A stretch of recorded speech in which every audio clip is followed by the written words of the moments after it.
Tonight, a top intelligence boss is accusing a few Silicon Valley tech companies of some pretty heavy stuff, like helping terrorists. Night Beat's Cate Cauguiran is live at Facebook headquarters. Kate.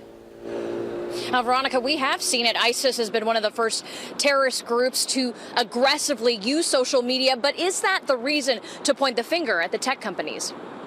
We all know this British spy. Bond. James Bond. Bond was MI6, but Robert Hannigan is GCHQ, our equivalent of the NSA. He's calling out Bay Area-based tech companies Twitter, Facebook, and WhatsApp for helping terrorist group ISIS.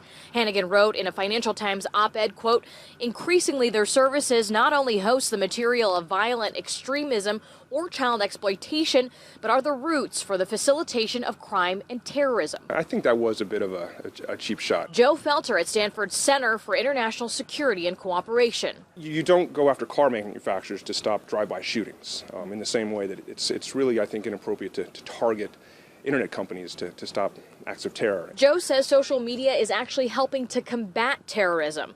The more groups like ISIS expose themselves online, the more it shocks and angers those against the extremist group. You need to discredit and delegitimize this ideology.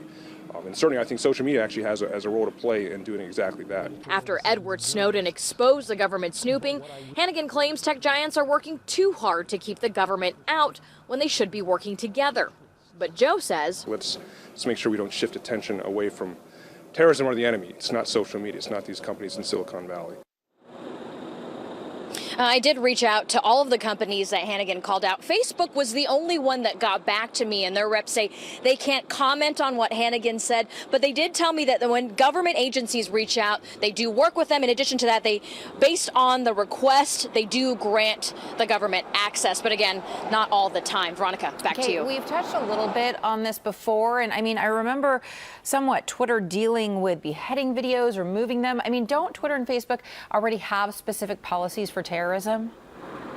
Yes, that's excellent. That's an excellent point, Veronica. Both of those companies do. In fact, Facebook pointed out they do have a team that regularly seeks this stuff out so they can take it down. And as you mentioned, Facebook has been deactivating and deleting tweets, very much angering the extremist group ISIS, which we've heard in the past has directed death threats to that company. That's right. All right, Cate Cauguiran, it's nice to see you. Thank you.